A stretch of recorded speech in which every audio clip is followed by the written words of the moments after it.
ఎంతగానో ఎదురు చూస్తున్న డిఎస్సి అభ్యర్థులకు ఒక ముఖ్యమైన విషయం అనేది ఈరోజు న్యూస్ ఆర్టికల్స్లో వచ్చినటువంటి పేపర్ ద్వారా మనం గమనించవచ్చు. ఈనాడు పేపర్ మెయిన్ ఆర్టికల్లో పబ్లిష్ అయినటువంటి ఈ న్యూస్ చూస్తే డిఎస్సి ఎప్పుడు ఉండొచ్చు, నోటిఫికేషన్ ఎప్పుడు ఇవ్వచ్చు, ఇలాంటి అన్ని ప్రశ్నలకు దాదాపుగా సమాధానం దొరికే విషయం అనేది మనకు తెలుస్తుంది. సో ఇందులో ముఖ్యంగా ఎన్నికల కోడ్ ముగియగానే మెగా డిఎస్సి, విద్యా సంవత్సరం ఆరంభంలోనే ఉపాధ్యాయుల పోస్టుల భర్తీ, జగన్ పెట్టిన బోధనాసురుల బకాయిల్ని చెల్లిస్తున్నాం, విలేకరులతో ఇష్టాగోష్ఠిలో నారా లోకేష్. ఎన్నికల కోడ్ ముగియగానే మెగా డిఎస్సి, ఇలాంటి న్యూస్ అప్డేట్స్ మీ దాకా చేరాలంటే మీరు ఈ వీడియోని షేర్ చేయండి. సో మంత్రి నారా లోకేష్ వెల్లడి, పట్టభద్రుల ఎమ్మెల్సీ ఎన్నికల కోడ్ ముగియగానే మెగా డిఎస్సికి నోటిఫికేషన్ ఇవ్వనున్నట్లు విద్యా ఐటీ శాఖల మంత్రి నారా లోకేష్ వెల్లడించారు. మార్చిలో ప్రక్రియ ప్రారంభించి విద్యా సంవత్సరం ప్రారంభంలోనే ఉపాధ్యాయ పోస్టులు భర్తీ చేస్తామని ప్రకటించారు. వైకాపా ప్రభుత్వం పెండింగ్ పెట్టిన బోధనా రుసుముల్ని చెల్లించాలని ఆ పార్టీ నేతలే నేడు ఆందోళనకు పిలుపునివ్వడం విడ్డూరంగా ఉందన్నారు. తెదేపా పొలిట్ బ్యూరో సమావేశంలో పాల్గొనేందుకు శుక్రవారం మంగళగిరిలోని పార్టీ కేంద్ర కార్యాలయంలోకి వచ్చిన లోకేష్ విలేకరులతో కాసేపు ముచ్చటించారు. విశేషాలివి: తెదేపా హయాంలోనే 80% ఉపాధ్యాయుల పోస్టుల భర్తీ, విద్యాశాఖలో ప్రతి నిర్ణయంలోనూ ఉపాధ్యాయ అభిప్రాయాలు తీసుకుంటాం, ఉపాధ్యాయ సంఘాలతో నిత్యం సంప్రదిస్తున్నాం, ప్రతి శుక్రవారము పాఠశాల విద్యా కమిషనరు వారికి అందుబాటులో ఉంటున్నారు, నేను కలుస్తున్నాను. ఉమ్మడి ఆంధ్రప్రదేశ్, నవ్యాంధ్రలో 80% ఉపాధ్యాయులు పోస్టులు తెదేపా హయాంలోనే భర్తీ అయ్యాయి. 800 కోట్లు విడుదల చేశాం. ప్రభుత్వం పెండింగ్ పెట్టిన 3000 కోట్ల బోధన రుసుముల్లో తొలి విడతగా 800 కోట్లు విడుదల చేశాం. జగన్ పెట్టిన ధాన్యం, ఆరోగ్యశ్రీ బకాయిలు, ఉద్యోగుల ఉపాధ్యాయుల పెండింగ్ బిల్లులు చెల్లిస్తున్నాం. ఉపాధ్యాయ బదిలీలకు కొత్త చట్టం, ఉపాధ్యాయ బదిలీలు పారదర్శకంగా నిర్వహించేందుకు కొత్త చట్టము తెస్తాము. ప్రభుత్వము పాఠశాలల్లో డ్రాప్ అవుట్ల నివారణకు ప్రత్యేక వ్యవస్థ, విద్యార్థుల సంఖ్యను ఖచ్చితంగా తెలుసుకునేందుకు అపార్ కార్డు విధానాలను తెస్తున్నాం. వాట్సాప్ గవర్నెన్స్ మంచి స్పందన, వాట్సాప్ గవర్నెన్స్కు ప్రజల్లో మంచి ఫీడ్బ్యాక్ వస్తుంది. అక్కడక్కడ చిన్నపాటి సమస్యలున్నా వారం రోజుల్లో పూర్తి స్థాయిలో అన్ని సేవలు అందుబాటులోకి వస్తాయి. మరిన్ని సేవల్ని ప్రజలకు అందుబాటులోకి తెచ్చేందుకు చట్ట సవరణ సైతం చేస్తాం. రాబోయే 6 నెలల్లో 520 రకాల సేవల్ని అందుబాటులోకి తెస్తాం.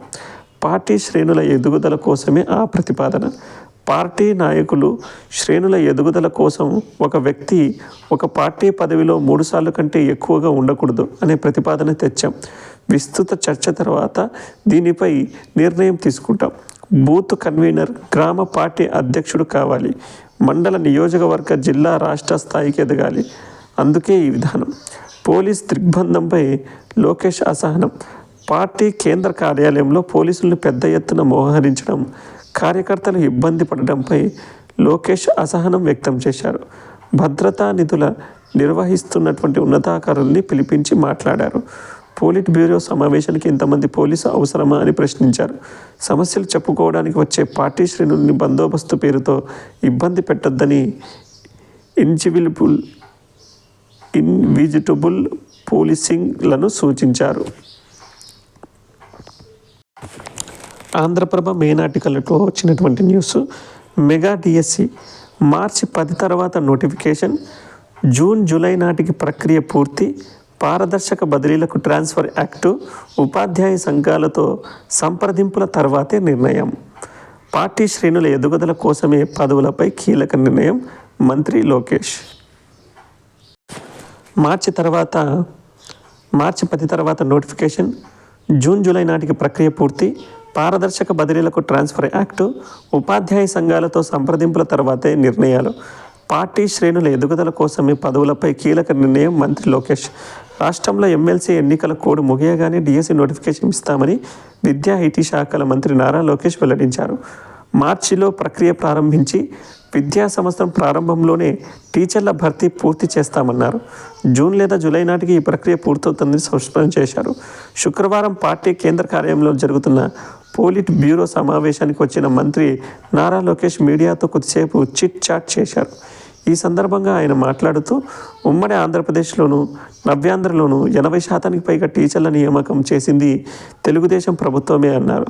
ఇక ఉపాధ్యాయ సంఘాలతో నిత్యం సంప్రదింపులు జరుపుతూ ప్రజాస్వామ్య స్వేచ్ఛ కలిగిస్తున్నామని చెప్పారు. ప్రభుత్వం తీసుకునే ప్రతి నిర్ణయంలోనూ టీచర్ల అభిప్రాయం సేకరణ చేస్తున్నామని వెల్లడించారు. దీనిలో భాగంగా విద్యాశాఖ కమిషనర్ ప్రతి శుక్రవారం టీచర్ల సమస్యలు స్వయంగా తెలుసుకుంటున్నారన్నారు. టీచర్ల బదిలీ పారదర్శకంగా ఉండేందుకు ట్రాన్స్ఫర్ యాక్ట్ తీసుకొస్తున్నామని మంత్రి లోకేష్ వెల్లడించారు. విద్యా వ్యవస్థ అంటే అనాలోచిత నిర్ణయాలు తీసుకునే వ్యవస్థ కాదని నిరూపిస్తున్నామని స్పష్టం చేశారు. వ్యవస్థలో భాగస్వామ్యులైన వారందరినీ చర్చించాకే నిర్ణయాలు తీసుకుంటున్నామని చెప్పారు. జగన్ పెండింగ్ పెట్టిన ఫీజు రియంబర్స్మెంట్ బకాయిలపై వైసీపీ నేతలు ఆందోళన చేయడం విడ్డూరంగా ఉందని మంత్రి ఫైర్ అయ్యారు. జగన్ ఫీజు 3,000 కోట్ల రియంబర్స్మెంట్ బకాయిలు పెట్టి దిగిపోయారని, వాటిని తాము విడతల వారీగా 800 కోట్ల చెల్లింపులు చేస్తున్నామని తెలిపారు.